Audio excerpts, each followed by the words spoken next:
أعوذ بالله من الشيطان الرجيم بسم الله الرحمن الرحيم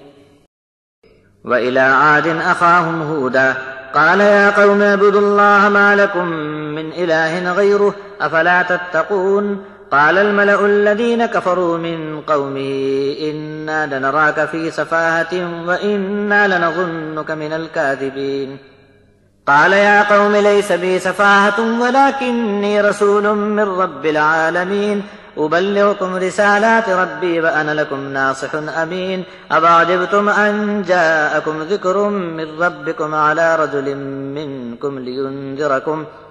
واذكروا إذ جعلكم خلفاء من بعد قوم نوح وزادكم في الخلق بسطة فاذكروا آلاء الله لعلكم تفلحون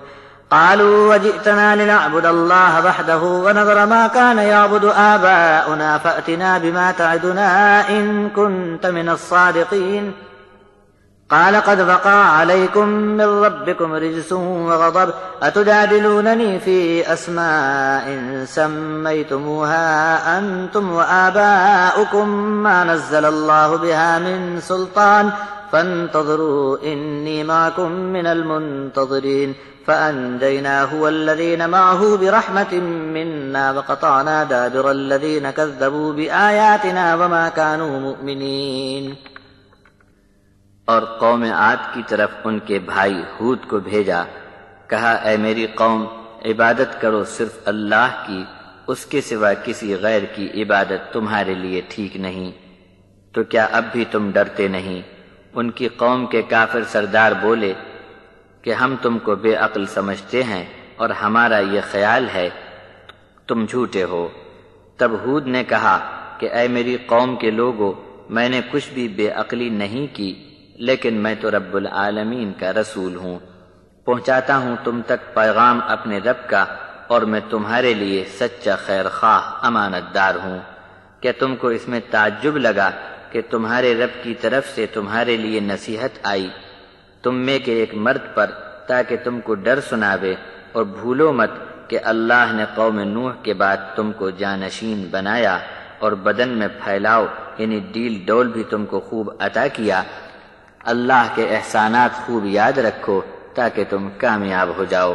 جواب میں وہ بولے کہ کیا تو ہمارے پاس اس لیے آیا ہے کہ ہم صرف ایک اللہ کی بندگی کریں اور وہ سب چھوڑ چھاڑ دیں جن کو ہمارے باپ دادے پوجتے رہے؟ بس اب تو جس عذاب کی ہم کو دھمکی دیتا ہے اسے لا کر ہی دکھا دے اگر سچا ہے۔ ہود نے فرمایا کہ تمہارے رب کی طرف سے اب تو تم پر بلا اور غضب ٹوٹ کر رہیں گے، کیوں جھگڑتے ہو مجھ سے ایسے بناوٹی ناموں پر جو تم نے اور تمہارے باپ دادوں نے گھڑ لیے ہیں؟ اللہ نے ان کے لیے کوئی دلیل نہیں اتاری، بس اب انتظار کرو، میں بھی تمہارے ساتھ انتظار کرنے والا ہوں۔ پھر ہم نے اپنی رحمت سے ہود کو اور ان کے ساتھیوں کو نجات بخشی، اور جو ہماری آیتوں کو جھٹلاتے تھے ان کی جڑ ہی کاٹ دی کہ یہ لوگ ایمان لانے کو تیار نہیں تھے۔